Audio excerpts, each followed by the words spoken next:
Bonsoir, vous êtes bien, vous êtes vraiment bien sur France 5 et c'est Riposte numéro 314. Déjà, eh oui.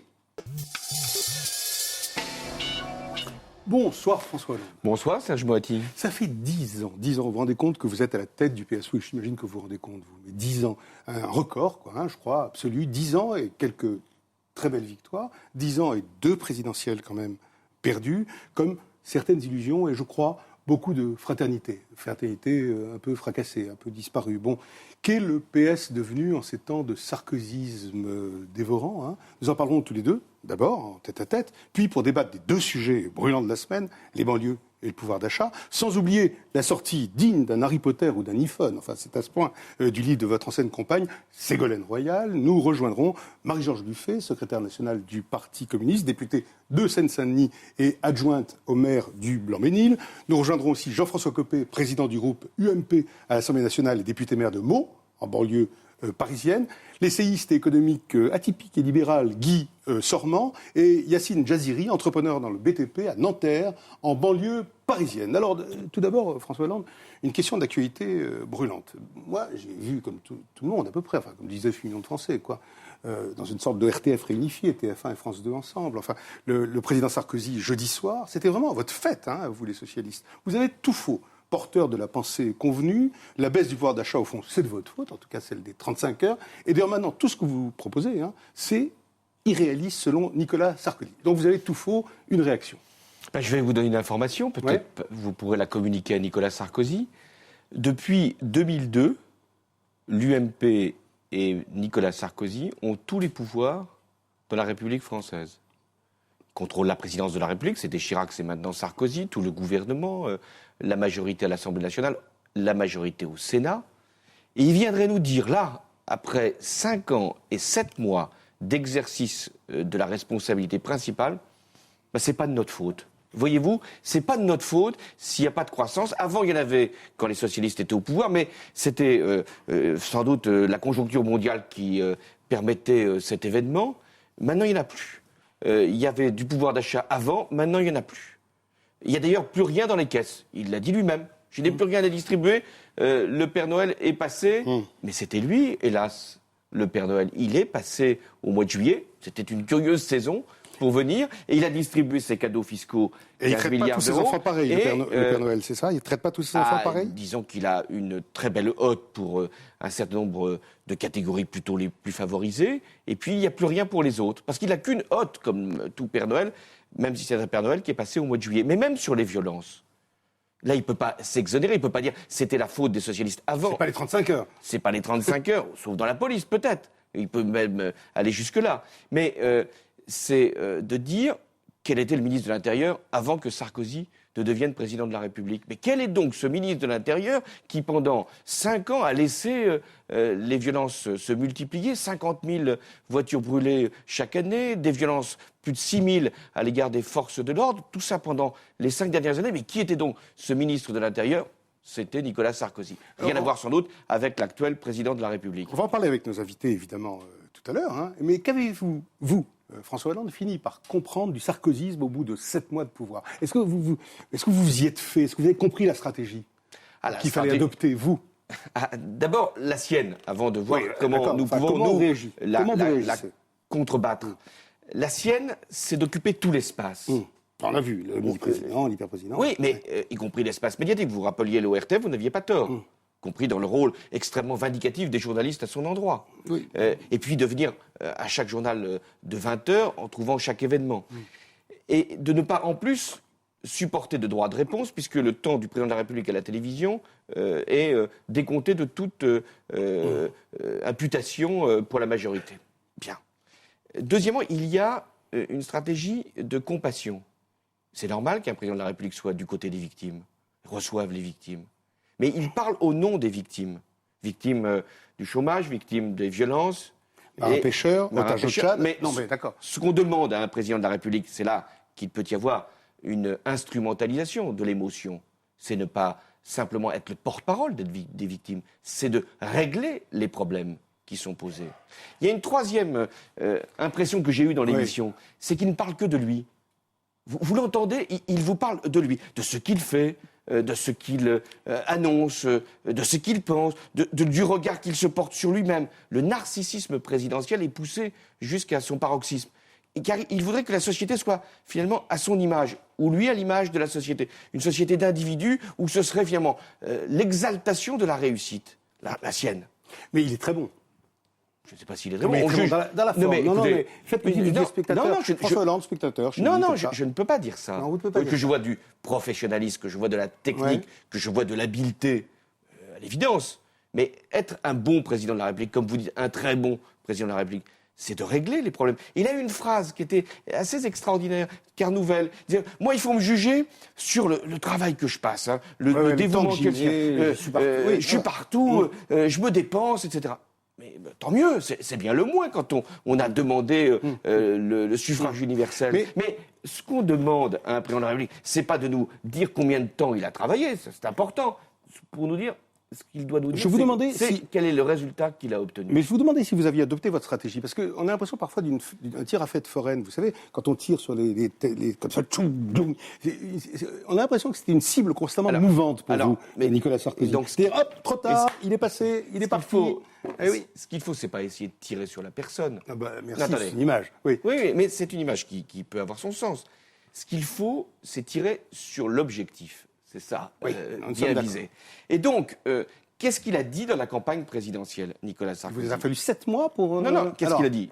Il a dit « Je suis le candidat du pouvoir d'achat. Je serai le président de l'augmentation du pouvoir d'achat. » Certes. Le lendemain, on ne pouvait pas lui dire « Écoutez, vous n'avez pas augmenté le SMIC, vous n'avez pas augmenté les retraites, contrairement à ce que vous aviez dit, mais bon, on va vous laisser quand même un peu de temps. » Mais aujourd'hui, nous avons fixé, nous, le rendez-vous sur le pouvoir d'achat. Le Parti socialiste, la gauche, va se mobiliser pour que ce soit sur cette question-là que nous fassions la confrontation avec nos propositions. Parce que la seule façon d'être crédible dans cette confrontation, c'est d'apporter nos propositions. Ce que vous avez fait 2 jours avant lui. Avant que Nicolas Sarkozy ne se soit exprimé, moi j'ai dit, ainsi que les socialistes, voilà, nous on attend une augmentation de la prime pour l'emploi, on veut conditionner les exonérations de cotisations sociales à, non pas l'ouverture, mais à la conclusion d'accords salariaux, il faut bloquer les loyers. On va y revenir. Et donc sur certains points, j'ai trouvé que nous avions pu être utiles, puisque sur au moins une ou deux loyer, propositions, finalement, il les a rouées, et je ne m'en plains pas. Mais nous avons pu montrer qu'il y avait 2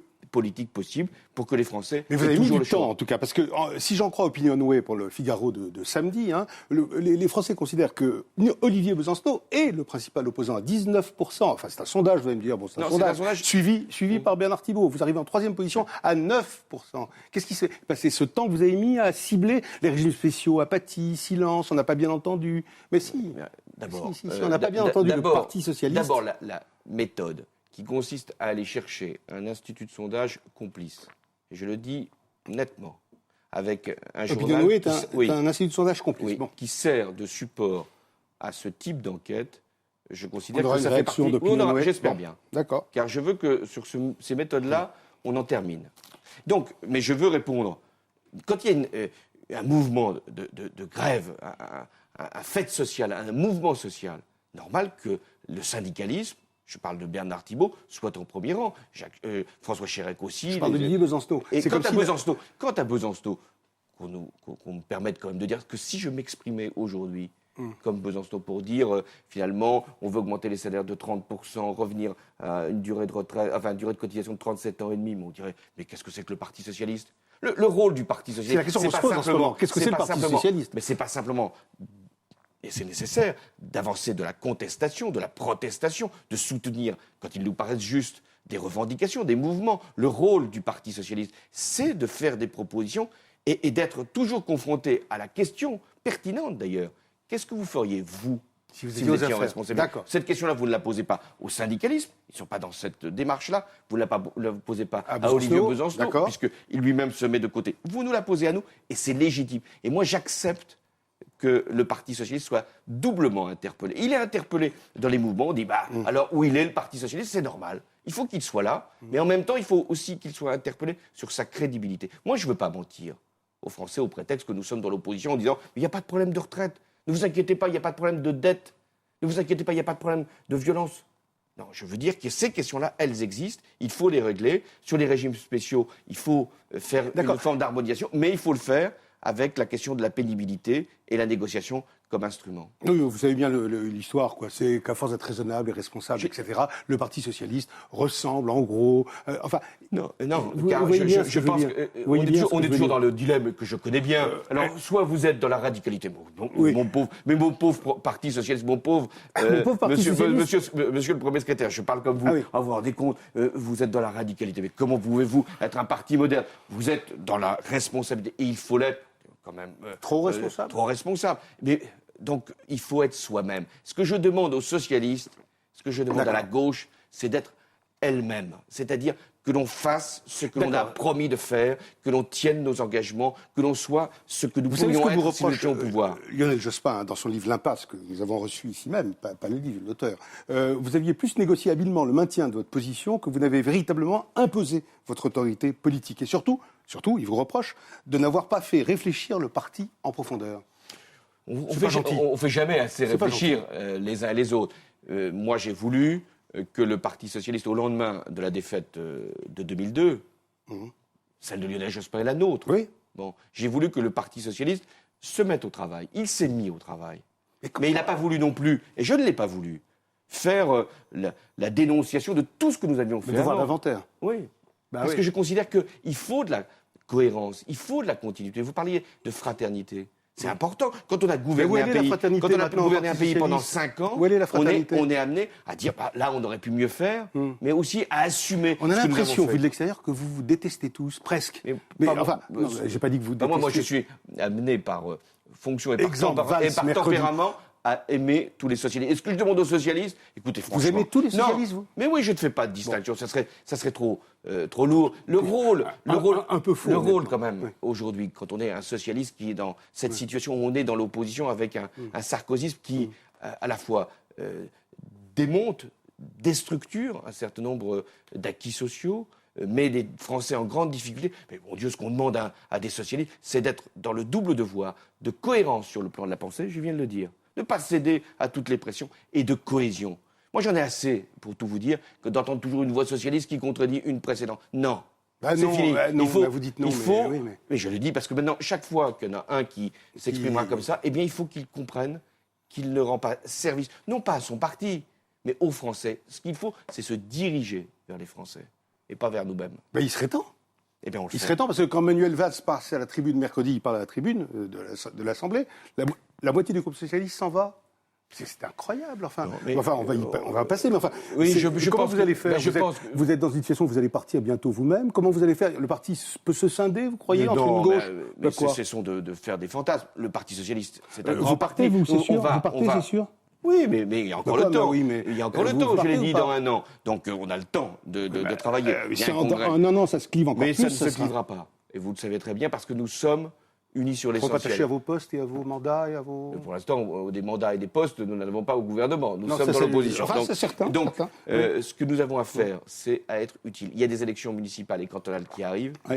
Nous sommes ensemble, et au-delà même du Parti socialiste, toute la gauche, pour être utile à notre pays. Parce qu'on peut être utile dans l'opposition quand on a des responsabilités sur l'ensemble des territoires. La question que tout le monde se pose, là, le livre de Ségolène Royal sort mardi, énorme sortie, ma plus belle histoire, c'est vous, c'est le titre. Donc nous, les Français, je ne savais pas qu'on était la plus belle histoire de Ségolène Royal, mais enfin, on est très, très plaisant.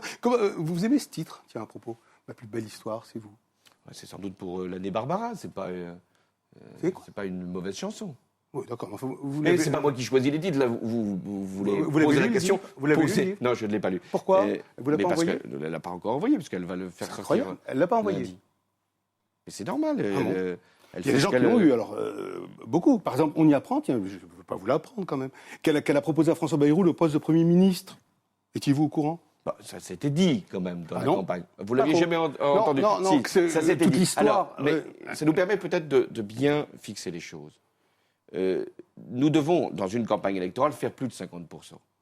Oui, j'avais pensé à ce truc-là, ça m'avait troublé. Ça ne vous a pas échappé. Oui. Donc, il faut s'ouvrir, s'élargir. Mais il faut le faire sur des bases politiques, sur un contrat politique. Donc, chaque fois qu'on va chercher une personne... C'est pas ce qu'elle a fait. Chaque fois qu'on va chercher une personne, Bayrou... L'attendre chez lui en voiture, oui, tout ça. On ne fait pas ce travail politique essentiel qui est de nouer un contrat et de le dire à Donc l'extérieur. vous êtes en désaccord avec elle? Je l'ai dit d'ailleurs à ce moment-là, que moi je n'étais pas d'accord. Et vous le redites là? Et je le redis parce que la démarche qui doit être la nôtre, c'est pas d'écarter tel ou tel, c'est de dire nous avons un contrat politique, nous avons un projet devant les Français. Ceux qui veulent venir sur la base de ce projet sont bien sûr les bienvenus à la condition qu'on le fasse devant les Français. Vous reprochez qu'elle ait fait ça. D'accord. Mais d'ailleurs, ça n'a pas eu d'effet puisque Bayrou est resté chez lui. Mais il vient d'être élu président du MoDem. 97% des voix, pas mal. Une réaction sur l'élection de François Bayrou? Écoutez, 97%, même Poutine ne fera pas ça. Donc, ça, je sais pas à moi de juger. Je pense que... écoutez, là, il a créé son propre parti. Qu'est-ce que c'est? Candidat unique. Il a Oui. créé son propre parti. Oui. C'est ce qu'il voulait dans une perspective que je respecte, qui est d'être candidat à l'élection présidentielle la prochaine fois. Donc ça, c'est sa démarche. Moi, ce que je peux dire, c'est qu'en politique, il faut être clair. Je le disais pour les contrats, pour les alliances. Mais il faut être clair aussi pour François Bayrou. Il faut être clair, savoir quelle politique on porte. On est sur le plan de la politique économique en accord avec Sarkozy, sur le plan de la politique sociale en accord avec les socialistes. On fait des alliances avec Juppé ici et avec d'autres ailleurs. Mais qu'est-ce que ça veut dire? Ça veut dire quoi en termes de stratégie politique? Donc je pense que ce qui manque à François Bayrou, c'est de la clarté. Bon, toujours dans ce livre, je reviens au livre de Ségolène Royal dans Le Parisien ce matin, quelques extraits, Le Parisien dimanche. On apprend aussi, par exemple, qu'elle vous reproche, je cite, vos absences pendant la campagne, que vous ne vous êtes jamais mouillé, ni pour l'aider, ni pour la réconforter. Et vous auriez, toujours selon Le Parisien, suivi la bataille de loin en spectateur. Ouais, je lirai le livre. Atroce, je lirai le livre pour savoir exactement ce qu'il en est. Mais franchement, tous ceux qui ont été associés à la campagne présidentielle, c'est-à-dire le Parti socialiste, nous qui l'avons suivi, et moi comme premier secrétaire, nous nous sommes dépensés comme jamais dans cette campagne. Et je veux d'ailleurs rendre hommage à tous les militants, tous les militants, tous les cadres intermédiaires, tous les élus. Nous nous sommes dépensés. Ça vous heurte je ne veux pas tomber dans cette explication qui voudrait qu'il n'y en aurait pas eu assez d'un côté ou pas assez de l'autre. On n'a pas réussi, la candidate en porte la responsabilité, le Parti socialiste aussi. Et donc demain, ce qu'il faut, parce que moi je me préoccupe surtout de demain, je ne suis pas là pour écrire le livre d'hier. Je sais qu'il y en a eu des socialistes. Je suis là pour permettre qu'on écrive le livre de demain. Donc pour ça... il faut que nous ayons ce double devoir. Mais ça ne vous gêne pas qu'on dise ça? Vous ne trouvez pas que la politique descend de plusieurs degrés, là, quand même? C'est pour ça que moi, je ne veux pas tomber. Donc vous trouvez que ce genre d'extrait que je lis, si c'est dans le livre, ça fait tomber la politique? Et donc, en tout cas, ce n'est pas ma manière de faire. Vous la condamnez, cette manière de faire? Vous la reprouvez? Ce n'est pas ma manière de faire. Très bien. Vous pensez qu'elle est en mesure de prendre le PS? Mais là aussi, soyons on verra. Dans la démarche de respect. Bien sûr que une personnalité peut toujours vouloir diriger une grande formation politique. Elle a été candidate, elle a bien le droit. Mais nous ne sommes pas là. Je vous l'ai dit, il y a des étapes. Pour l'instant, à faire notre opposition à ce qui se passe aujourd'hui, il y a matière. Préparer les élections municipales et cantonales, c'est au mois de mars. Le Congrès, c'est après les élections. Revenons à l'actu de la semaine, les banlieues tout d'abord. Évidemment, le déclenchement d'une violence inouïe après la mort de 2 gamins à Villiers-le-Bel. Avant de rejoindre nos invités, je vous propose d'écouter une mère de famille de Villiers-le-Bel. Elle s'appelle Madame Jessica Petit. Elle a vécu les émeutes de très près, c'était en bas de sa fenêtre, si j'ose dire, et suivi l'intervention télévisée de jeudi soir, et nous aussi avec elle. Elle a tenu à nous dire ce qu'elle a sur le cœur, c'est son droit de riposte. Regardez, M. Hollande. Ce sont des individus qui sont des voyous, déstructurés, qui sont prêts à tout, qui sont des trafiquants. Nous les retrouverons un par un. Il y a des comportements inexcusables qui sont donc inexplicables. Quand on veut expliquer l'inexplicable, c'est qu'on s'apprête à excuser l'inexcusable. Pendant 25 minutes, il répète que il est inexcusable de tirer sur des agents de police. Évidemment que c'est inexcusable. Ce qui est inexcusable aussi, c'est qu'on ait 2 jeunes qui meurent, 2 jeunes et même... ils étaient super jeunes, quoi. 15 ans, mourir à 15 ans en choquant une voiture de police, ça c'est inexcusable. Dans tous les jeunes qui se révoltent dans les soirs qui ont suivi le drame, il y a forcément pas que des trafiquants, il y a forcément pas que des voyous. Ça me révolte et ça révoltera aussi les jeunes d'entendre ce genre de propos. Pour moi, c'est de la provocation et voilà, quand on est provoqué, faut pas s'étonner quand on provoque les gens, faut pas s'étonner que les gens répondent à la provocation, quoi. Le défaut de Nicolas Sarkozy, moi, à mon sens, c'est qu'il est très sûr de ce qu'il avance. Moi, ça me fait peur, les gens sûrs d'eux et qui se remettent pas en question, ça me fait très peur, quoi. Donc, voilà. Bon, tout de suite des réactions. Là, vous êtes entouré de gens que vous connaissez. Marie-Georges Buffet, secrétaire national du Parti communiste. Jean-François Copé, président du groupe UMP à l'Assemblée nationale. Guy Sormand, dont le dernier livre, L'année du coq, vient de sortir chez Fayard. C'est La Chine et ses rébellions. Et M. Yacine Jadiri, qui est entrepreneur dans le BTP à Nanterre. Alors, tout de suite, une réaction à ce que vient de dire Mme Jessica Petit, Jean-François Copé, ensuite Mme Buffet. Inexcusable. Inexcusable et il provoque, le président. Il provoque en disant ça. Non, ça je crois pas. Non. Je crois qu'en revanche, oui, j'ai entendu ce que disait cette dame. D'abord, évidemment que nous avons tous été bouleversés par cette tragédie de ces deux jeunes qui sont morts.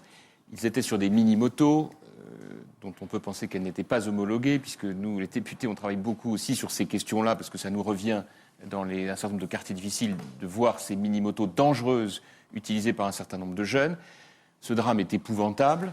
Je veux dire de la même manière, comme d'ailleurs ça a été fait par Nicolas Sarkozy, qu'au-delà de ce drame, on ne peut pas trouver normal des comportements de voyous comme ceux auxquels on a assisté à Villiers-le-Bel durant les 3 nuits qui ont suivi.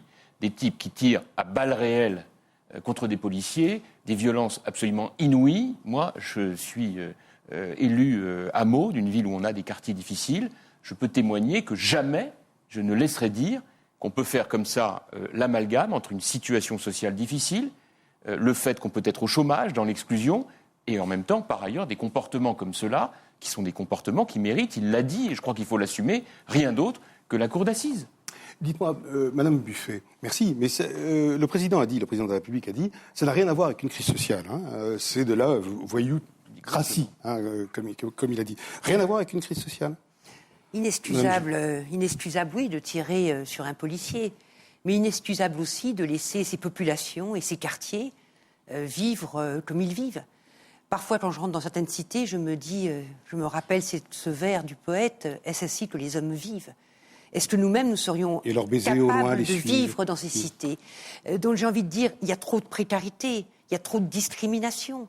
Souvent, ces jeunes ont l'impression d'être rejetés par la société, de ne pas trouver leur place. Donc il faut que nous parlions de réhabilitation, mais aussi il faut que nous donnions la parole aux jeunes. Il faut qu'ils nous disent ce qu'ils souhaitent par rapport à l'éducation, ce qu'ils souhaitent par rapport à l'insertion professionnelle. Il faut qu'ils nous disent ce qu'ils souhaitent par rapport à leur accès aux connaissances, à la culture. Nous avons une démarche en Seine-Saint-Denis, nous avons décidé, depuis 2005, de donner la parole aux jeunes.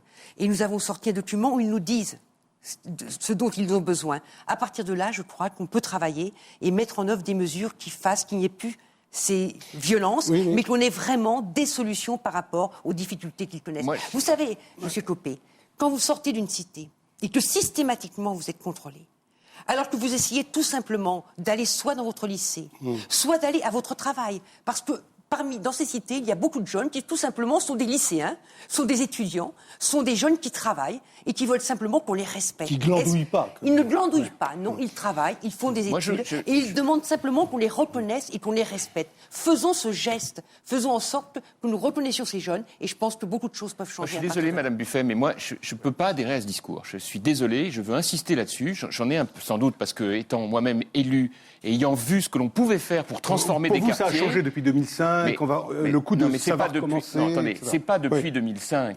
Cela fait de nombreuses années maintenant que les choses se sont transformées. Moi, je n'accepte pas que l'on dise que la politique de la ville, c'est une page blanche. Et s'il le faut, je n'ai aucun problème à y associer la gauche du temps où elle était au pouvoir. Même si je pense quand même que les choses se sont très sérieusement accélérées depuis. Les crédits qui sont arrivés par milliards, et qui ont été bien utiles pour démolir les tours et les bars, pour permettre de financer les programmes de vidéosurveillance, de mettre des zones franches pour que les commerces puissent rester en ne payant pas d'impôts, ça a permis d'avoir des résultats très spectaculaire. Et Ok. je veux dire simplement que par rapport à cette situation, Attends, il y on a va encore revenir. bien des difficultés, mais jamais je ne laisserai faire cet amalgame avec la violence inconsidérée, Non, mais car vous- il y a bien Monsieur d'autres Copé, pays où non, ces non, problèmes Monsieur existent Copé, et où vous ça ne ne pouvez s'est pas- pas traduit par Monsieur de telles Copé, violences. Et c'est-à-dire- donc, il y a là une réponse de prévention, sans nul doute, et on l'a fait, mais aussi une Monsieur Copé. réponse pénale lourde. C'est la seule solution Non, pour monsieur compléter Copé, ce ne qu'on me fait en faites matière de pas dire ce que j'ai prévention. pas dit. C'est une Ah, mauvaise madame. méthode de débat. Ah. J'ai dit la violence est inexcusable. Bien, on progresse. Oui, alors. elle l'a dit. On Elle l'a progresse. dit. Je l'ai Mais dit. c'est bien. Et ne faites pas le coup, je suis élu, moi aussi je suis élu Mais d'une je fais ville de aucun coup, banlieue. madame. Je raconte mon expérience comme j'imagine vous racontez la vôtre. Les faits sont là. Un jeune, y compris un jeune diplômé, qui vit dans ces quartiers, a plus de mal à trouver un emploi qu'un jeune issu d'autres quartiers, d'autres villes, etc. on va voir Il y a un témoignage. des C'est discriminations. pas pour ça qu'on tire à balles réelles sur des Mais policiers. ce n'est pas ce qu'il Donc demande, c'est il bien demande deux une choses reconnaissance. différentes et je Monsieur ne dis rien Jaziri, d'autre. Monsieur Jaziri, alors vous Faites êtes de à Nanterre. l'amalgame. Attendez, on a un témoin de, si je veux dire, de première main. Monsieur Jaziri, vous êtes à Nanterre, vous êtes entrepreneur dans le BTP, là-bas. Hein. Je vous confirme. Oui, vous le confirmez. je Alors, confirme. comment vous intervenez dans ce débat-là? Comment vous vous situez? Par rapport à l'intervention inexcusable, on est tous d'accord que par rapport C'est au inexcusable. inexcusable. Personne ne pourra contester le contraire. Même les jeunes sur place vont dire que c'est pas normal. 82 blessés au niveau de la force de police, c'est inacceptable. On est tous d'accord. Maintenant, la violence, elle se vit au quotidien. Moi, j'ai retenu 2 phrases aussi du président, en dehors du terme inexcusable. C'est pas de problème social. Si, à un moment, c'est bizarre, mais au niveau des problèmes dans les banlieues, ça se passe souvent dans les quartiers populaires et pas nuit quand ça explose. À un moment, si on ne fait pas le bon diagnostic, on ne peut pas trouver les bons remèdes. Donc il y a forcément un problème social, il y a une ségrégation sociale, il y a des quartiers pauvres qui souffrent, qui sont en souffrance. Et à un moment, si on ne pointe pas ce désespoir et cette rage, comme à l'époque de la Révolution française, c'est un peu les sans-culottes. Ceux qui tirent des balles, on ne va pas les excuser, c'est pas normal. Mais à un moment, cette rage, elle s'exprime par un désarroi. Quand on n'a pas de perspective, il y a un contrat, je veux juste terminer, il y a un contrat qui n'a pas été respecté. Le contrat entre la France et ces gens-là, et ces jeunes-là, et ces moins jeunes, c'est liberté, égalité, fraternité. Il n'a pas été respecté. On n'a pas les libertés dans ces quartiers de circuler, de travailler. L'égalité, quand on a des quartiers avec 40% de chômage, il n'y a pas d'égalité. Et fraternité, lorsqu'on a un discours, je suis désolé, mais lorsqu'on a un discours qui n'est pas fraternel, où on est en opposition systématique, eh ben, c'est pas comme ça qu'on construit la France. Un peu plus d'amour et d'échange. Alors, réaction François Hollande, Oui. ensuite Guy Sorban, Jean-Brieuc, vous entendez. Le tennis, Ou alors, on fait un tour de table. non, mais le tennis droite-gauche fonctionne pas très bien dans cette affaire, hein, parce qu'on voit que ça fait quoi 25 ans, 30 ans que les gouvernements interviennent et sans aucun résultat. C'est quand même le drame. Non, attendez, permettez. C'est quand même le drame central de la société française. Donc il faut s'interroger sur les conditions objectives. Je vais être plus marxiste que Mme Buffet, peut-être. Allons bon, un scoop sur ce plateau. Il y a des conditions objectives. Il y a des conditions objectives qui sont des conditions économiques, sociales et culturelles qui font qu'on en arrive à ce genre de violence et de débordement. Crise économique, quoi. Oui, alors, écoutez, on est dans une situation de quasi-apartheid en France. Il y a quand même 2 France. Vous avez une France, je dirais, embourgeoisée, qui fait des études normales, qui a des relations familiales et qui arrive à accéder au marché du travail. Et vous avez une autre France qui est triplement marginalisée. Elle est marginalisée sur le plan économique parce que nous avons une politique économique qui ne crée pas d'emplois. Et c'est en cela que je suis très marxiste. Je pense que l'économie détermine les comportements. Nous avons une politique de logement qui favorise la location plutôt que l'accès à la propriété. Alors là, la gauche ne sera pas d'accord. Et je pense qu'il faut favoriser l'accès à la propriété de manière aussi à disperser la population sur le territoire français et qu'elle ait un véritable enracinement. Et puis une discrimination culturelle, car on enseigne une histoire de France qui méprise d'une certaine façon les souffrances dont ces peuples ont été l'objet du fait de la colonisation. Tout ceci est effacé. Je crois qu'aussi longtemps qu'on ne mettra pas fin à ces 3 discriminations, et c'est une affaire consensuelle, ni droite ni gauche, vous aurez des débordements. On sera là à condamner les débordements sans regarder ce qu'il y a derrière. Ça recommencera chaque fois. Écoutez, le film, on se le repasse tous les ans, ça va bientôt être tous les 6 mois. Donc il faut arrêter le film et casser l'infrastructure de la violence, et pas la violence seulement. François Hollande. D'abord, crise sociale et voyoutocratie, c'est binaire, aussi binaire que ça? D'abord, heureusement que dans ces quartiers-là, il y a aussi des réussites. Des réussites dit Jean-François Copé. Non, mais des réussites individuelles, des réussites collectives, d'associations qui font un travail remarquable. Heureusement qu'on s'en sort quand même, parce que il ne faudrait pas qu'on ait une image qui serait simplement celle de la violence ou de la crise sociale. Il y a des réussites, de même qu'il y a des réussites de politique urbaine. qu'il y a des réussites de politique locale, malgré tout, et que les élus font un travail, et je ne vais pas ici regarder les uns plus que les autres. Donc il y a ça dont il faut aussi parler, si on veut qu'il y ait aussi de la fierté, de l'honneur être dans la République. Ça, c'est le premier point que je voulais évoquer. Le deuxième, c'est que, on a tous dit, et on ne va pas se chicaner là-dessus, bien sûr qu'une violence telle qu'elle a été, là, à Villiers-le-Bel, encore plus intense que celle que nous avions pu, hélas, observer. On a franchi des degrés oui. là, dans la violence. Oui. Donc cette violence-là, elle était déjà inexcusable il y a 2 ans. Elle est encore plus inexcusable lorsqu'en plus ce sont des hommes et des femmes qui sont là pour rendre le service public, qu'on soit policiers, pompiers ou quelquefois même enseignants. Mais la violence ne s'est pas propagée. Donc c'est ça, on est capable de le dire, tous. Et on ne va pas ici se faire une surenchère. Il y en a qui trouveraient que c'est plus condamnable que d'autres, ou d'autres plus excusables que d'autres. Mais dans quelle République serait-on ? Et j'ai trouvé que là, il fallait éviter de laisser penser qu'il y avait suspicion sur les uns ou brevet de témérité pour les autres. Troisième point, quand j'ai entendu moi aussi le président de la République dire il n'y a pas de crise sociale. Enfin, quand on peut marquer ce qu'est une crise sociale. Et de ce point de vue-là, je ne suis pas éloigné de Guy Sormand. Des taux de chômage supérieurs à 30% ou 40% pour certaines catégories d'âge. Pas de crise sociale. 2, ghettoisation. Car c'est vrai, il y a des quartiers qui sont totalement ghettoisés. Et là, on va nous dire, oui, mais on n'a qu'à construire. Là, je ne suis pas d'accord avec M. Sormand, on n'a qu'à faire de l'accession à la propriété. Écoutez, franchement, qu'on commence à mettre des logements sociaux là où il n'y en a pas. Il y a une loi, on ne va pas la répéter, une loi de solidarité urbaine qui dit qu'il faut qu'il y ait au moins 20% de logements sociaux dans toutes les communes. Certaines sont à 2%, d'autres ont dépassé 50 ou 70%. On va sortir l'exemple de Neuilly, etc. Oui, mais enfin, et troisièmement, il y a eu un plan banlieue qui a été annoncé. Un de plus, parce que quand j'entends le plan Marshall, le pauvre Marshall, je ne sais pas ce qu'il fait là, parce qu'il n'est pas tout à fait en phase avec ce qui se passe, mais quand j'entends un énième le plan Amara. Maintenant, le plan Amara, ou quel que soit le nom d'ailleurs, la personne n'est pas en cause. Mais comment voulez-vous que ces populations puissent avoir quelques crédits, c'est le cas de le dire, dans la République, quand on annonce un énième plan, qu'on applique déjà des plans qui ont été annoncés, et on s'aperçoit qu'en matière de commissariat, dans certaines villes, il n'y a rien. En matière de transport collectif, il n'y a rien. En matière de logement, il n'y a pas eu les mesures de réhabilitation nécessaires. Mais le président, pour être exact, n'a pas dit qu'il n'y a pas de crise sociale. Il a dit que ça ne relève pas de la crise sociale. Ce n'est pas tout à fait la même chose, sans être dans le byzantinisme total. Ce n'est pas la même chose, mais c'est vraiment totalement différent. Alors, c'est pour ça que moi, je trouve... hommage. Oui, non, mais parce que je trouve qu'il y a un côté un peu politicien à vouloir absolument contourner les phrases et les idées, alors qu'on est en réalité, depuis longtemps, d'accord sur ce qu'il en est. Alors qu'il y a après de la politique, politicienne, partisane. Moi, j'apprécie, fois n'est pas coutume, que François Hollande commence son intervention sur les banlieues en disant « N'oublions pas qu'il y a des réussites ».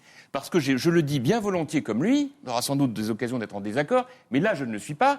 Il y a des maires de droite comme de gauche qui ont bâti des projets de ville qui ont permis à leur ville d'aller beaucoup mieux, même avec des quartiers très difficiles. Ça n'enlève rien au fait qu'il peut y avoir des taux de chômage importants, mais que ces taux de chômage peuvent baisser. Parce que je peux en porter témoignage, d'autres de mes collègues aussi. Il y a des quartiers où quand vous mettez une zone franche, que vous défiscalisez, lorsque des commerces ou des entreprises embauchent des gens du quartier, le chômage baisse. De la même manière, moi j'avais, quand je suis arrivé en 1995, 8 bars et 5 caravelles. Des caravelles, c'est des bars regroupés. Bon, je les ai démolis les unes après les autres. J'y ai mis à la place des parcs urbains et des programmes d'accession à la propriété tout en reconstruisant, Monsieur Hollande, des logements sociaux. Avec la mixité sociale, comme par hasard, la tension baisse. Ce que je veux simplement vous dire, c'est qu'il y a un mode d'emploi, mais que ce mode d'emploi ne doit pas faire oublier que face à la violence gratuite, il faut être extrêmement sévère et que ça, nous devons l'assumer. Ce n'est pas un problème de gauche ou de droite. Et j'aurais bien aimé que tout au long de cette semaine, il y ait plus de responsables socialistes qui le disent, non, parce que les déclarations de M. Vaillant... Franchement, je termine ma phrase, vous finirez la vôtre tout à l'heure. Ce type de polémique est vraiment totalement bien déplacé. Sûr. Sauf que quand M. Vaillant a fait le lien automatique entre les violences et la présence de Nicolas Sarkozy aux responsabilités, j'ai trouvé que venant de lui, c'était l'hôpital qui se moquait de la charité. Il n'a pas dit ça, si je peux me permettre pour être tout à fait exact, il a dit, et c'est difficile à contester, il a dit que les violences urbaines, les émeutes urbaines telles qu'on les a connues, eh bien, c'était sous la droite qu'on les avait vus. Et alors, moi, je pense juste que dire c'est que quand M. Vaillant était ministre de l'Intérieur, à Meaux, au commissariat, il y avait 2 voitures de police sur 3 qui ne marchaient pas parce qu'on n'avait pas d'équipement. Quant à la troisième, c'était une 305 à moteur bridé pour courir derrière les BMW volés. Ça ne marchait pas. Attendez, ça ne s'est pas propagé, en tout cas. Ça ne s'est pas propagé parce que je pense que nous ne sommes pas simplement dans la répétition de 2005. Parce qu'en 2005, il y a eu aussi une prise de conscience. Et notamment, les jeunes se sont mobilisés. Et on a pu constater, et on l'a tous fait, que les jeunes s'étaient inscrits sur les listes électorales, qu'ils avaient avancé des propositions par rapport à leur quartier, Ça a un peu par fait rapport à leur basculer ville. le pays vraiment à gauche. Non, mais ils se sont engagés. Et je crois qu'aujourd'hui, ce qu'ils attendent, c'est pas qu'on fasse des jugements sur ce qui s'est passé à Villiers-le-Bel, c'est qu'on les entende, c'est que par rapport aux problèmes qu'ils exposent, aux propositions qu'ils font, nous ayons vraiment les politiques qui répondent à cela. Je pense par exemple aux questions de l'école. Oui. Est-ce qu'on permet par exemple dans ces quartiers une plus grande scolarisation dès 2 ans pour que les enfants aient toutes les chances d'une éducation réussie? Est-ce qu'on soigne la question de l'orientation? Beaucoup de ces jeunes ont l'impression qu'on les met dans des filières qui sont des filières où on les relègue. Des voies de garage, quoi. Les voies de garage. Ça, c'est aussi des questions à traiter. Sur les logements sociaux, il ne faut pas simplement détruire, Monsieur Copé. Il faut aussi reconstruire des logements sociaux. Parce que dans nos permanences d'élus, on sait très bien que sur 6 personnes qui viennent, on a 5 qui nous posent des questions par rapport au logement. Donc nous avons besoin de construire du logement social de qualité. Il y a une chose qui m'intéresse aussi dans ce qu'a dit le président, enfin, qui m'intéresse, c'est idiot, mais enfin, important. Assumer. Oui, qui m'intéresse. Mais je suis bien d'accord, qui m'intéresse. Voilà. Le président dit qu'il faut aider ceux qui veulent s'en sortir. Alors vous êtes un exemple, vous, c'est bien. Mais qu'est-ce qu'on fait des autres qui ne peuvent pas, qui ont de tels problèmes qu'ils ne s'en sortent pas? Je pense aux emplois précaires, aux petits boulots, etc. Ou carrément, entre guillemets, glandouilles. Alors, aider ceux qui veulent s'en sortir, c'est quoi? Comment on voit? Ça clignote? Toi, tu veux t'en sortir, c'est bien? Comment ça se voit? Moi, ça me parle bien parce que je suis dans le bâtiment, mais je fais aussi une entreprise d'insertion. Je prends des gens en grande difficulté, sortis de prison ou autres, SDF, sans scolarité précise ou forcée, et on y travaille, donc ça me parle. Mais il a dit aussi autre chose, le président. Il a dit la République ne cédera pas un pouce de terrain. Et j'ai envie de dire, tant mieux, on est ravis, parce que c'est au contraire ce que demandent ces quartiers, c'est qu'il y ait plus de République dans l'éducation, dans la formation, aussi dans la mixité. C'est qu'à un moment, on a parlé de ghetto tout à l'heure, mais ma question, c'est qu'est-ce qu'on fait de ceux qui ne s'en sortent pas, qui n'ont pas de boulot? Alors, c'est le vrai débat. Quand on parle d'éducation, oui, mais quand on parle d'éducation, quand on réunit toutes les familles à problème, comme dans mon département, l'office départemental réunit toutes les familles à problème dans un quartier. Vous les mettez dans les mêmes écoles, dans le même collège, le collège où j'ai appris, où j'ai grandi, et qu'à un moment, ça devient tellement un ghetto que vous-même vous posez la question, est-ce que vous allez envoyer vos enfants dans ce collège?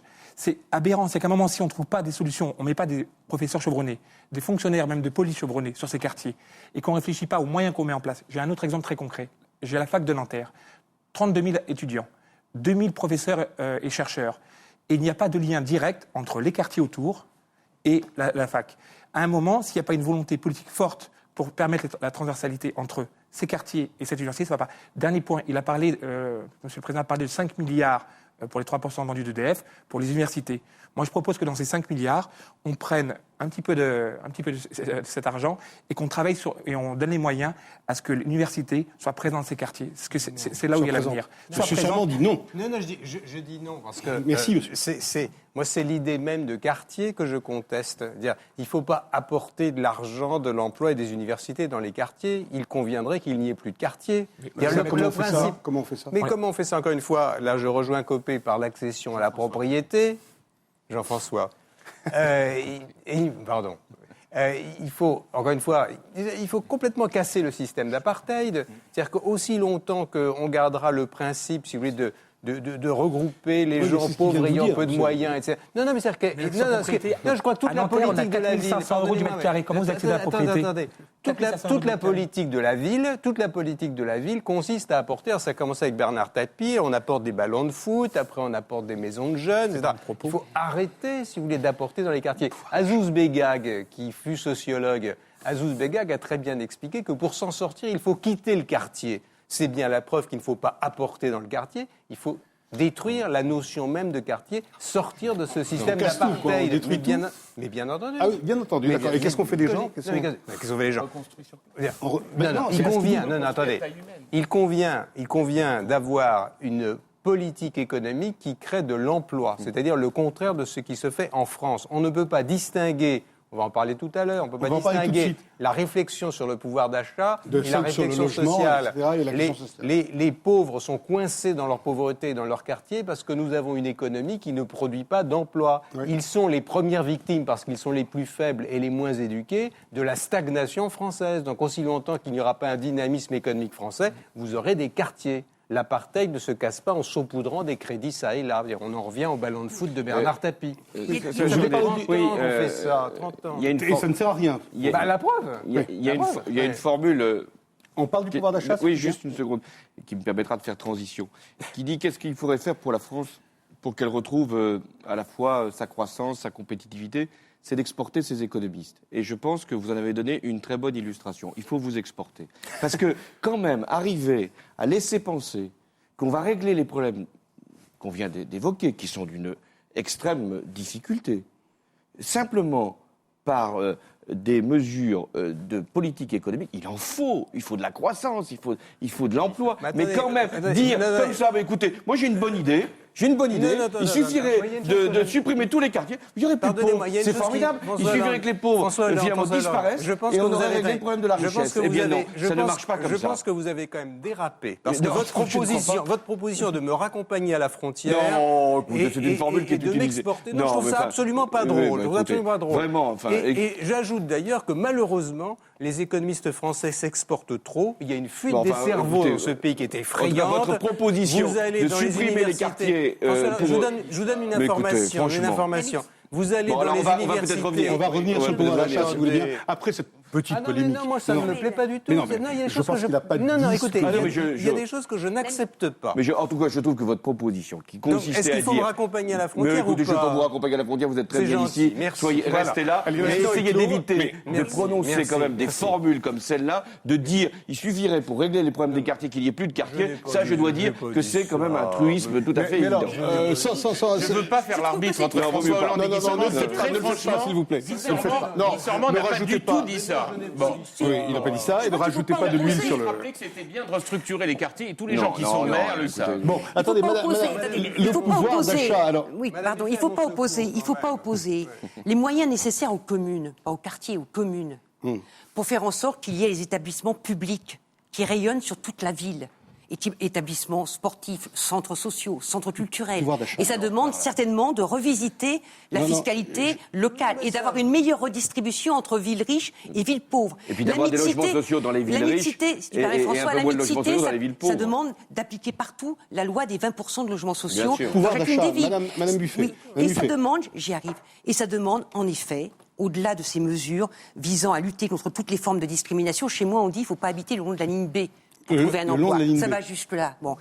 Il faut lutter contre toutes ces formes de discrimination en donnant des moyens aux communes, mais il faut également assurer à chacun et chacune un emploi stable et des ressources. Parce que ce qui ronge les quartiers, c'est aussi la précarité, c'est aussi le mal-vivre, c'est aussi la misère. Donc on est aussi face à une politique nationale. Donc je vous rejoins en disant que la politique de la ville, c'est pas la solution. Qu'il faut une politique nationale faisant en sorte que chacun...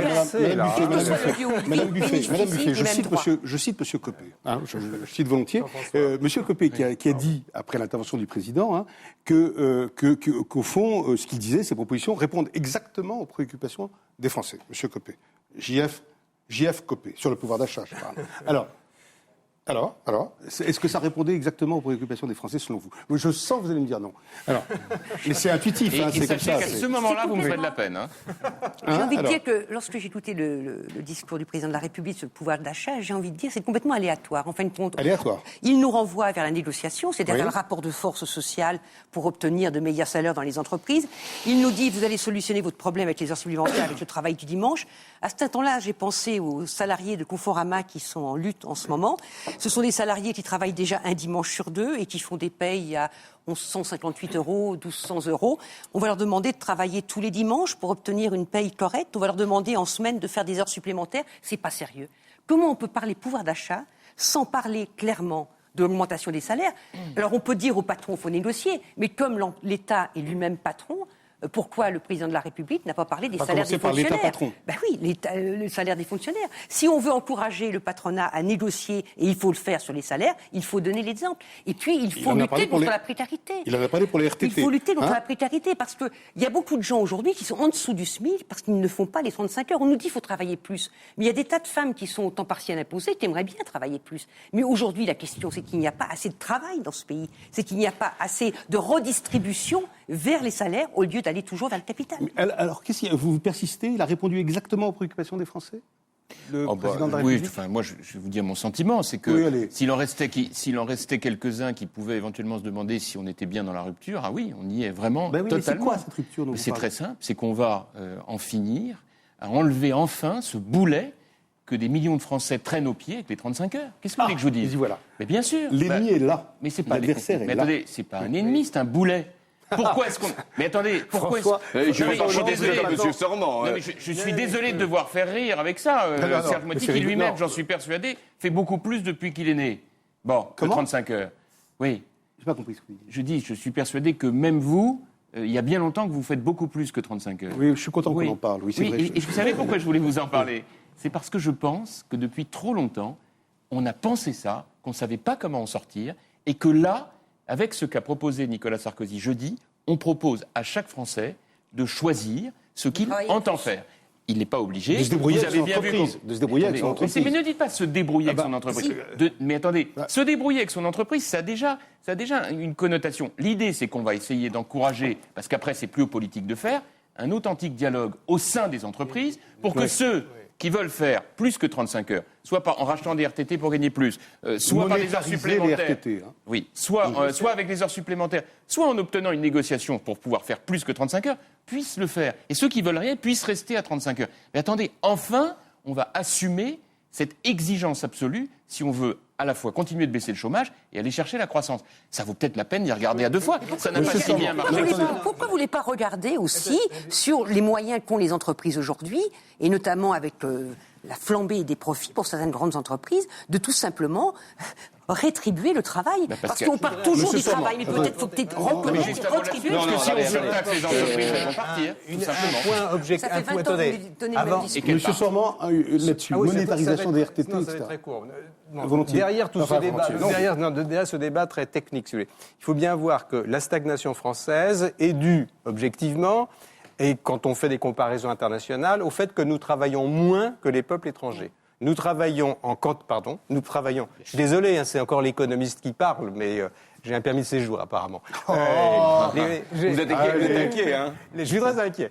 Non, je veux dire, non, c'est un fait pas tant, si vous voulez, c'est que nous travaillons en quantité 20% de moins que les Britanniques. Nous travaillons en quantité 40% de moins que les États-Unis, et pourtant nous produisons la même chose avec les mêmes techniques. C'est la preuve patente, ce n'est pas un débat idéologique, c'est une réalité, c'est qu'il y a une relation directe entre la quantité de travail et la croissance d'une nation. Et une des raisons, il y en a d'autres, hein, pour laquelle la France stagne, c'est parce que nous ne travaillons pas assez en quantité. Et donc, ce que propose Sarkozy, le président Sarkozy, j'ai du mal aujourd'hui avec les prénoms et les titres, c'est de faire sauter ce verrou. Et un des éléments, il n'est pas suffisant à mon avis, mais c'est un des éléments clés qui nous permet de renouer avec la croissance. Ça, c'est Bon, un donc fait. vous êtes d'accord, vous trouvez ça très bien. Sur ce fait, je dis c'est pas D'accord. suffisant parce qu'il y a Alors- d'autres facteurs. Mais ce fait est objectif. Nous travaillons moins que les autres. Échangerait RTT contre salaire, hein, c'est ça le truc. Hein. Bien Bon, sûr. alors, qu'est-ce que vous en pensez? Alors- Vous, ensuite, vous, monsieur, dans votre entreprise, ça marcherait. Alors, Oui. d'abord, Nicolas Sarkozy s'est voulu président du pouvoir d'achat. Pendant 7 mois, il a distribué. Car il y a eu de la distribution. Ne laissons pas penser qu'il n'y a pas eu de cadeaux qui ont été faits à certains. Donc, il y a eu 2 mesures qui ont été prises, qui ont coûté 15 milliards d'euros, qui vont coûter 15 milliards d'euros pour être précis en année pleine, des avantages fiscaux pour les plus favorisés, et là... On en a parlé du Père Noël qui n'était pas gentil avec tout le monde de la même façon. Attendez, la deuxième mesure qui a été prise, c'est la défiscalisation, la décharge des heures supplémentaires. Donc, le Ça, pari... c'est pas pour les riches, ça. Non, non, D'accord. le pari était qu'on va pouvoir libérer des heures supplémentaires. Et puis, on constate, même s'il est encore trop tôt pour les heures supplémentaires, ça s'applique depuis le 1er octobre, soyons justes, mais on constate qu'aujourd'hui, il n'y a pas de croissance, il n'y a pas de pouvoir d'achat, et il n'y a pas d'heures supplémentaires qui se seraient d'un seul coup déclarés. Vous venez de dire que c'est parce qu'il est trop tôt. Mais enfin, on a aussi la preuve que c'est extrêmement difficile à appliquer, tout simplement parce que les entreprises répondent, elles n'ont pas tort, que pour offrir du travail supplémentaire, il faut avoir de l'activité supplémentaire, il faut avoir de la production supplémentaire, il faut avoir de la croissance supplémentaire. Donc, nous avions dit, il vaudrait mieux donner un peu plus de pouvoir d'achat tout de suite, et notamment aux catégories qui consomment, même si elles ne consomment pas toujours des produits qui sont fabriqués en France, j'en conviens. Attendez, et on a bien trouvé 15 milliards d'euros, j'y reviens, pour distribuer sous forme de cadeaux fiscaux. Ben non, puisque vous venez de dire que c'était pour les heures supplémentaires. C'est donc pas des cadeaux aux riches, puisque c'est les heures supplémentaires. On a bien distribué 15 milliards d'euros et la moitié pour des cadeaux fiscaux. Et également pour l'achat de la propriété aussi, vous l'avez oublié, ça. N'essayez pas de compliquer les choses. C'est parce que vous baratinez. Non, c'est pas compliqué. C'est vous qui avez fait du simplisme en permanence sur les 15 milliards. L'interpellation de M. Sambon, tout à fait amicale. Mais ce que je veux dire, c'est qu'on a bien trouvé 15 milliards d'euros pour libéraliser les heures supplémentaires et permettre l'acquisition de la résidence principale. C'est pas des cadeaux les riches. Et des cadeaux fiscaux pour les plus favorisés. Et donc maintenant, on dit, ça a été le propos de Nicolas Sarkozy, il n'y a plus rien, je n'ai plus rien à distribuer. Alors je vais faire une observation. Et le Père Noël est en grève. Et le Père Noël est en grève, en tout cas pour ceux qui s'adressent à lui aujourd'hui pour demander du pouvoir d'achat. Et deuxièmement, il y a la question des 35 heures. C'est intéressant parce que vous êtes au pouvoir depuis 2002. Et vous avez fait au moins 3 textes sur les 35 heures. Première loi Fillon de 2003, une deuxième loi de Fillon de 2004 et maintenant la détaxe des heures supplémentaires. Et vous revenez encore, si je puis dire, en 4e semaine pour dire c'est encore les 35 heures, c'est les méchantes 35 heures. Donc, qu'est-ce que vous avez fait si vous pensez que les 35 heures, c'est un drame, alors à ce moment-là, il ne fallait pas corriger 3 fois, il fallait supprimer une bonne fois et le dire très clairement aux Français. Si vous pensez que c'est pas un drame, alors à ce moment-là, il faut l'assumer. Moi, je voudrais répondre à ça, je voudrais faire une réponse politique à cette question. Mais je vais vous le dire, parce que jusqu'à un certain moment, on n'a pas complètement assumé d'aller jusqu'au bout des choses. Donc maintenant, vous les supprimez purement et simplement les 35 heures. Mais arrêtez. Mais dites-le, puisque vous dites de ne pas assumer les choses. Je vous ai écouté avec une patience qui m'étonnait moi-même. fait. Oui. Si, quand même. Parce que vous dit, je suis formidable. Oui, parce que vous y êtes allé franco, quand même. Le numéro habituel sur les 15 milliards de cadeaux aux riches, dès que vous avez dès que vous avez un contradicteur, vous avez du mal à le démontrer. Pas du tout. Parce que ça a été démontré là. Vous avez dépensé 15 milliards d'euros au mois de juillet. Les 15 milliards en question, je le rappelle, parce qu'il faut donner des chiffres aux gens, c'est 6 milliards et demi sur ces 15 milliards. 6 milliards et demi pour les heures supplémentaires pour les gens modestes et moyens et les classes moyennes qui veulent pouvoir travailler plus. Oui, mais ça c'est un autre sujet. Et deuxièmement, 4 milliards et demi pour permettre également à ceux des Français qui souhaitent pouvoir devenir propriétaires d'avoir des déductions d'intérêt. Donc arrêtons avec le numéro des riches. Et le bouclier fiscal, et la baisse de l'impôt sur la fortune, etc. Non. Et la suppression de l'impôt sur les successions, tout ça fait partie du bouclier fiscal. Le bouclier fiscal, c'est 400 millions. Bon, 400 millions qui aboutit à donner des chèques aujourd'hui de 30 à 40 000 euros à 2000 contribuables. On a entendu. C'est 400 millions sur 15 milliards. C'est tout ce que je voulais dire. Deuxième élément. Les 35 heures, en faisant ce que nous faisons, et c'est en ça que c'est une rupture que nous assumons et qui est très importante, on laisse la durée légale à 35 heures pour ceux qui le souhaitent, mais c'est en cela que c'est moderne. On permet, par le dialogue social, aux salariés de discuter avec leurs employeurs pour enfin entrer dans une autre démarche. Je voudrais dire à M. Hollande, parce qu'on a eu ce débat jeudi, vous étiez à l'Assemblée avec vos propositions, qui ressemblaient quand même beaucoup au Père Noël. Excusez-moi, c'est le numéro sur la CPE. Pas les autres. Non, mais enfin, vous distribuez de l'argent. 15 milliards, mais les autres... Recommence. Il est extra. Mais si les 15 milliards, vous les avez... Mais c'est pas grave. Juste vous pour les avez finir distribués. là-dessus. Monsieur Hollande, je voudrais juste vous dire une chose. Attendez, oui, moi je ne sais pas ce que je suis, mais je voudrais juste finir, M. Sormand, en une seconde. Vous dire la chose suivante. J'aimerais bien qu'au PS, de temps en temps, on fasse pas seulement du débat franco-français, qu'on regarde ce qui se passe ailleurs. Ce que disait Guy Sormand est très intéressant. Juste un mot là-dessus. Aujourd'hui, en moyenne, les Français travaillent 1477 heures par an. En moyenne, l'Union européenne, les 27, 1700 heures. Et le Royaume-Uni, plus de 2000 heures. Pourquoi je vous dis ça ? Quand vous me dites, mais il n'y a pas d'heures supplémentaires. Tous les gens qui connaissent un peu l'économie, et vous l'avez enseigné à Sciences Po, j'ai même suivi vos cours quand j'étais plus jeune. Je ne sais pas quelle note je vous ai. Non, fort heureusement, vous ne m'avez pas noté. Mais en revanche, à cette époque-là, vous étiez moins dans l'idéologie, ce qui est normal, vous étiez plus jeune, mais surtout, à cette époque-là, vous faisiez des comparaisons internationales qui nous permettaient... C'est un problème d'objectivité. Des comparaisons internationales, surtout, nous permettaient de voir très simplement que quand il n'y a pas d'heures supplémentaires, la raison est très simple. Plus on travaille, plus on a du travail. Alors, faire comment ? Vous travaillez plus pour gagner plus, Plus on travaille, plus on a du travail. Et donc, c'est effectivement, plus on est dans une dynamique de travail et d'activité, plus on a de la croissance. Et c'est avec ça qu'on atteindra les 3%. Mais monsieur Je ne sais Copé, pas, mais je trouve qu'il est très illustrant de notre objectif. Il est génial, ça les a fait perdre aux élections. Ben, pas aux élections, mais ça continue. C'est une illusion terrible. François Hollande en difficulté, mais concrètement, il ne propose rien à la place. monsieur Copé, allez, il faut peut-être qu'on quand même avance. sur la comparaison avec les autres pays d'Europe. Attendez, monsieur Sormand, juste un on point passe. vraiment sur lequel on peut, je crois, tous être d'accord. Alors allons-y, si on est d'accord, on y va. Non, mais les raisons de la stagnation française sont connues. C'est-à-dire qu'il ne peut pas y avoir d'augmentation du pouvoir d'achat s'il n'y a pas de croissance. On est tout à fait d'accord là-dessus. Sinon, on est dans la redistribution. On prend aux uns pour prendre aux autres. Les raisons de la stagnation française, c'est premièrement, nous ne travaillons pas assez. Oui. Deuxièmement, il est extraordinairement difficile de créer une entreprise et encore plus difficile de la supprimer. Encore plus difficile de la supprimer. Ça, c'est un problème tout à fait essentiel. Troisièmement, nous sommes en panne sur l'innovation parce qu'il n'y a pas de bonne relation entre l'université et les entreprises privées. Point. Monsieur Gézéhi. Merci. Moi, le slogan « Travailler plus pour gagner plus », je le trouve pas si génial que ça. Ah bon ? Je vais vous dire pourquoi. Un de mes ouvriers, il part de chez eux entre 6h30 et 7h du matin. Ils rentrent chez eux vannés, fatigués, dans le froid, sous la pluie, parpaing, béton. Travailler plus pour gagner plus. À un moment, il y a un enjeu aussi qui s'appelle le progrès social et la qualité de vie. Si on prolonge et on poursuit ça, on va jusqu'à où ? Est-ce qu'on ambitionne de rattraper les Chinois ? On n'y arrivera pas. Ils sont à combien d'heures, vos ouvriers ? Nous, on est à 35 heures, plus des heures supplémentaires sur le vendredi après-midi. C'est variable parce en tout cas, ce qui est important, c'est qu'à un moment, moi, je pense qu'il serait plus intéressant de développer l'idée du président de primes, défiscalisées, que d'heures supplémentaires. Parce qu'il parle des négociations. Si vous pouvez le négocier, il n'y a pas de problème. Entre employeurs, je vais juste terminer, parce que vous avez des professionnels de la parole, je vais juste terminer. Entre employeurs et employés, le rapport de force est toujours en faveur de l'employeur. On sait comment manœuvrer pour dire l'intérêt de l'entreprise fait que tu dois faire ces heures supplémentaires. Tu dois le faire, tu dois le faire. Voilà. Donc à un moment, c'est très délicat. Et le progrès social, on est en France, il y a des idées. Je pense que le partage du travail, effectivement, il faut le développer. Oui. Et si j'ai des chantiers en plus, je ne vais pas donner du boulot en plus à mes ouvriers.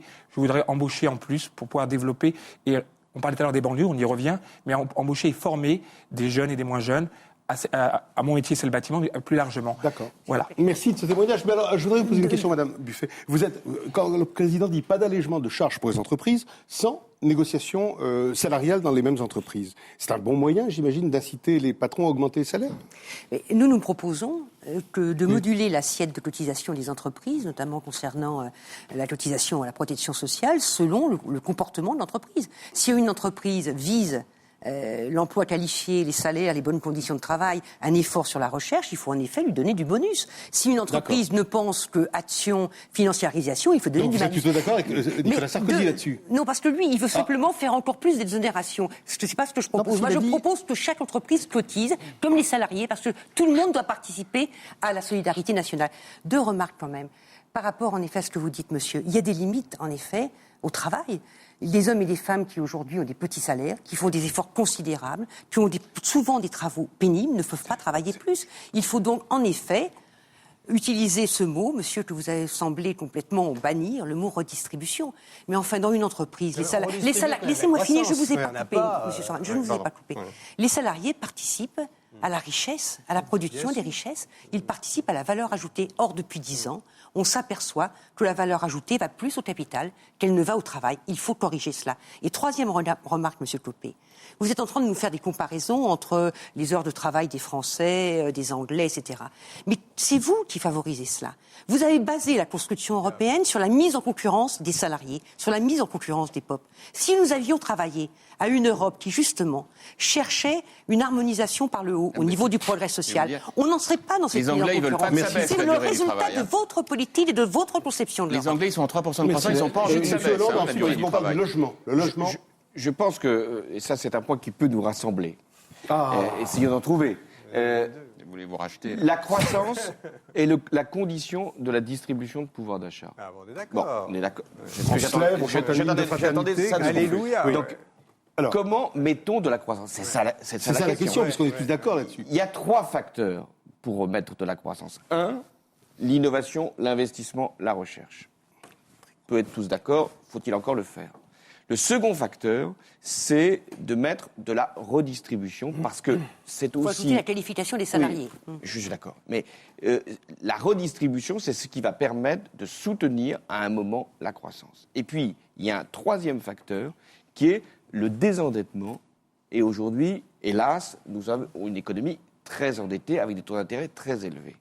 Donc, c'est ça la stratégie de croissance. Alors après, on peut se dire, on va libérer ici, défiscaliser ailleurs. On ne changera pas cette réalité. Et je vais prendre un exemple. De 1997 à 2002, on ne travaillait pas plus, mais il y avait 3,5% de croissance dans l'économie française. Depuis 2002, il y a moins de 2% de croissance dans l'économie française. Entre 1997 et 2002, on travaillait beaucoup plus, puisque les 35 heures n'étaient pas encore en application. En 2000, vous savez que ça s'est mis progressivement. En 2000. Je voudrais quand même rappeler qu'à l'époque où Jospin était au pouvoir, il y avait une bulle ces Internet. chiffres-là sont incontestables. J'ai sans doute tort de le dire, excusez-moi. Il y avait une bulle Internet à l'époque qui a permis une activité de croissance absolument phénoménale. Et enfin, mon regret, c'est que durant cette période, il n'y a eu aucune réforme courageuse qui a été faite par M. Jospin. On passe sur le logement, si vous voulez bien, parce qu'il y a un point que le président a repris d'une certaine façon.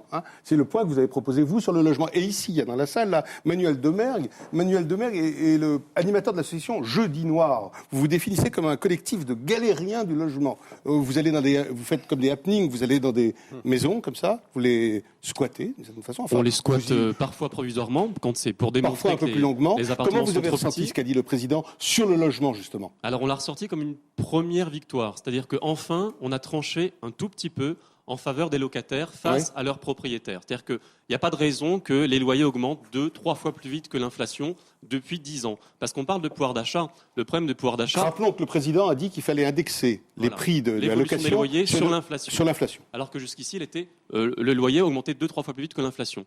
Nous, on pense qu'il faut les bloquer à zéro pendant quelques années, parce que depuis 10 ans, les locataires ont payé la bulle immobilière. Et c'est eux qui ont perdu du pouvoir d'achat, alors que d'autres en ont gagné. La bulle immobilière, c'est une redistribution à l'envers. Ça va des locataires vers les propriétaires, et en général des plus pauvres vers les plus riches, et même des plus jeunes vers les plus vieux. Donc, à partir de ça, il faut peut-être modérer les loyers et aussi encadrer les nouveaux baux, les baux à la relocation pour les nouveaux locataires, parce que là, il n'y a aucun encadrement. Et du coup, les propriétaires se rattrapent sur les nouveaux locataires, souvent les plus jeunes, et quand il y a un nouveau bail, c'est plus 7, plus 8% d'augmentation du loyer. Donc là-dessus, il n'y a rien, et là-dessus, on attend encore. Merci beaucoup, Manuel Demergue. Donc là-dessus, vous êtes d'accord? C'est la même proposition. Je pense que nous avions fait la proposition d'encadrer les loyers. Oui. Nicolas Sarkozy l'a reprise. Et Jeudi Noir applaudit. Et je crois que ça a été vécu, mais nous n'en plaignons pas, comme une avancée. Mais ce qui a été dit est très important. C'est-à-dire que lorsque le bail vient à expiration, à ce moment-là, le propriétaire retrouve une liberté pour fixer le loyer. Donc il y a une deuxième étape à faire. Mais il ne faudrait pas penser qu'on a réglé le problème du logement simplement avec la question de l'encadrement des loyers. Il y a beaucoup plus à faire, pas simplement dans le logement social, si là, il faut intensifier les constructions, mais beaucoup plus à faire sur le marché locatif, et notamment pour retrouver Madame du Buffet foncier. sur le logement, puisque, évidemment... D'abord, je crois qu'il faut revenir à l'aide à la pierre, c'est-à-dire permettre aux organismes HLM de construire du logement social et surtout de pratiquer des loyers accessibles. Aujourd'hui, il y a des dossiers qui sont refusés, y compris dans les organismes sociaux, parce que des personnes n'ont pas de contrat à durée indéterminée, parce que leurs ressources sont trop faibles. Donc le logement social ne peut plus jouer vraiment le rôle auquel il doit effectuer. Mais la proposition de Sarkozy est bonne, non? Il faut bloquer les loyers. Deuxièmement, il faut jouer sur le foncier. Parce que si vous voulez que des hommes et des femmes qui ont vu leurs revenus augmenter puissent, à un moment donné, faire le choix de quitter leur logement social pour avoir accès à un logement privé, devenir propriétaire. il faut maîtriser le foncier du sol. Il faut maîtriser le foncier. C'est pour ça que nous faisions la proposition d'une agence foncière. Pour devenir propriétaire, vous voulez dire? Mais oui, bien évidemment. Oui. Sinon, pour que les collectivités les puissent familles avoir restent dans le logement foncier. social et il n'y a plus de renouvellement dans le logement social. Je voudrais... on a fait le tour, pas complètement le tour, hélas, parce que j'aurais bien aimé vous entendre aussi, parce qu'il y a des gens qui disent qu'il y a même trop de pouvoir d'achat en France. Alors, un économiste aussi. Trop de pouvoir d'achat, que la question est mal posée. Il y aurait trop de pouvoir d'achat, c'est qu'on ne produit pas assez, dit-il. Éric Le Boucher, Le Monde, je cite mes sources. Attendez, on a fini, mais je voudrais... M. Copé, M. Hollande et Mme Buffet, évidemment, en dehors du pouvoir d'achat et des banlieues, le président a aussi répondu à une question sur la mise en examen de Jacques Chirac. Il a dit « C'est toujours dommage que la justice vienne si tard ». Ce n'est pas excessivement gentil. Comment vous trouvez ça, vous? Écoutez, je vous avoue que j'ai pas réussi Ah, vous n'étiez pas là quand ça s'est passé? Si, je l'ai entendu, mais j'ai pas tellement réussi à l'interpréter. Et en plus, je suis C'est pas un dommage expert que la des justice commentaires vienne de si commentaires. tard. Oui, C'est oui. toujours dommage. C'est tout. Vous n'avez pas de commentaires De à toute façon, faire de manière générale, c'est sûr. Oui, il faut la justice, elle doit pouvoir arriver le plus tôt possible. Mais là, en l'occurrence, je ne sais pas très bien comment lire cette phrase. Pas de commentaires donc. Donc pas de commentaires. Non. Bah, il faut Et de toute façon, de manière générale, je n'en fais François pas sur Hollande ces sujets. Non, mais cette Très phrase bien. ne pouvait pas être comprise parce que pendant toute la J'ai encore une période, question. pendant toute la période où Jacques Chirac était président de la République, précisément, la justice ne pouvait pas intervenir. Donc vient forcément, tard. ça arrivait maintenant.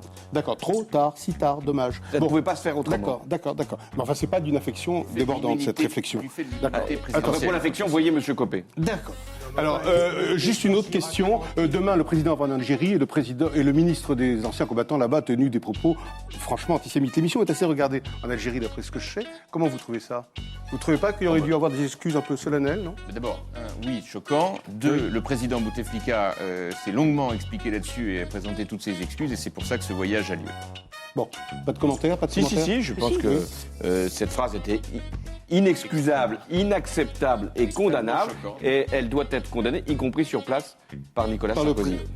Merci beaucoup, Monsieur Sormand, merci Monsieur Lézéry, merci beaucoup, Madame Buffet, merci Monsieur Hollande, merci Monsieur Copé. Si vous voulez prolonger le débat, pour rejoindre le site de France 5, france5.fr, à dimanche prochain sur France 5, donc la chaîne où vous êtes décidément si bien, et me dit-on, de plus en plus nombreux à nous suivre en France et dans le monde grâce à TV5 Monde.